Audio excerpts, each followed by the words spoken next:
ఆగరు ఐగుప్తురాలు. చెప్పండి, ఆగరు ఎవరండి? ఐగుప్తురాలు. చెప్పండి, ఐగుప్తు అనగా అంధకారము లేదా చీకటి. హల్లెలూయా, హల్లెలూయా. ఐగుప్తు అంటే ఏంటి? అక్కడ నుంచి ఐగుప్తు అంటే ఏంటండి? అంధకారము లేదా చీకటి. ఇప్పుడు అంధకారము చీకటి అనే ఇప్పుడు పలు రకమైనటువంటి చీకట్లు, పలు రకములైనటువంటి అంధకారములు పరిశుద్ధ గ్రంథంలో ఉన్నాయి.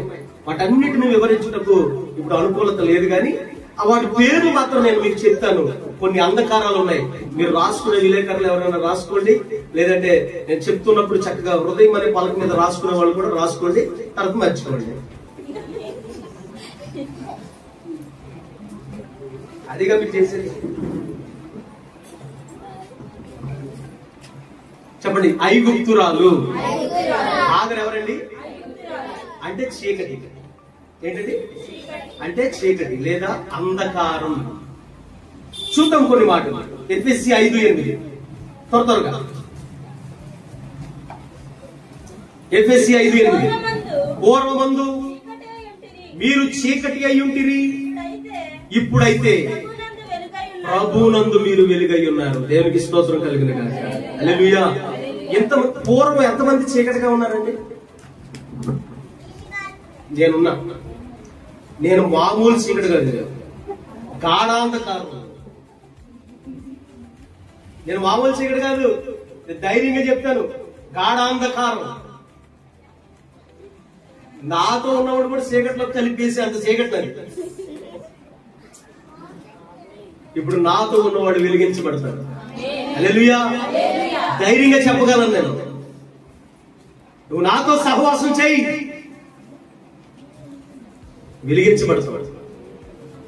అప్పుడు వచ్చాయి మళ్ళీ గృహదర్శనం చేద్దాం.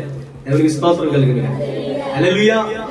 నువ్వు నాతో పాటు కలిసి సహవాసం చేయి, నాతో పాటు కలిసి దేవుని స్తుతించు, వెలిగించబడతావు. గతంలో పాపం అనే చీకట్లో ఉన్నాం, ఇప్పుడు మనం వెలుగులో ఉన్నాం. అర్థమైందండి? ఐగుప్తురాలు అనగా అంధకారము లేదా చీకటి. పాపం అనే చీకటి ఐగుప్తు గుడారంలో ఉండకూడదు. అబ్రహాం గుడారంలో ఉండకూడదు. ఐగుప్తుకి గుడారం సంబంధం లేదు అసలు. పూర్వం హింసకుడును దోషకుడును హానికరుడునైన నన్ను దేవుడు తన మహా సంకల్పం చేత ఆయన కట్టుకుని రక్షించి ఈ విధంగా వెలుగుగా అనేక మందికి నన్ను నిలబెట్టాడు. మిమ్మల్ని కూడా దేవుడు వెలుగుగా నిలబెట్టాడు. చీకటి వైపు దయచేసి చూడకండి. మీలో కొంతమంది చీకటి వైపు చూస్తున్నారన్న ఉదంతులు నాకు నిలబడతా ఉన్నాయి. ప్రభు పేరిట ప్రేమపూర్వకంగా నేను మిమ్మల్ని హెచ్చరిక చేస్తా ఉన్నాను. చీకటి వైపు చూడొద్దు దయచేసి. నేను మిమ్మల్ని ప్రేమిస్తున్నాను ప్రభు యొక్క ప్రేమను బట్టి. చీకటిలోకి మరలా వెళ్ళొద్దు. దేవుడు నిన్ను వెలిగించాడు. నిన్ను చూస్తే చేతులు జోడించి దండం పెడతారు. ఈ రోజున నేను బడిత తీసుకుని మా పాస్టర్ గారిని, మా మామగారిని, మా బామర్దిని, మా బామర్ది భార్యని, మా బామర్ది మేనమామని, మా బామర్ది మేనమామ భార్యని అందరిని పరిగెత్తించాను. ఏం తీసుకుని? బడిత తీసుకుని. నిజం, లైవ్ రికార్డ్ అవుతుంది. అదే రికార్డ్ అవుతుంది అంటున్నారు. అవునా? తెలుసా మీకు ఆ విషయం?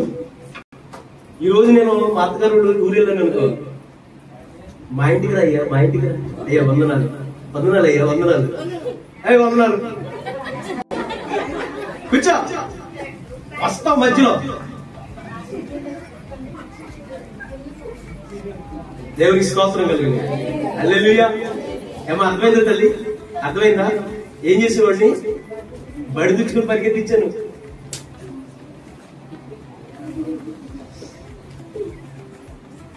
నిజం.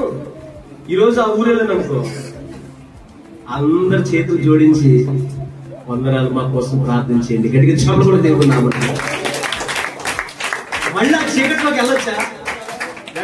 వెళ్ళకూడదు. నన్ను దేవుడు వెలిగించాడు.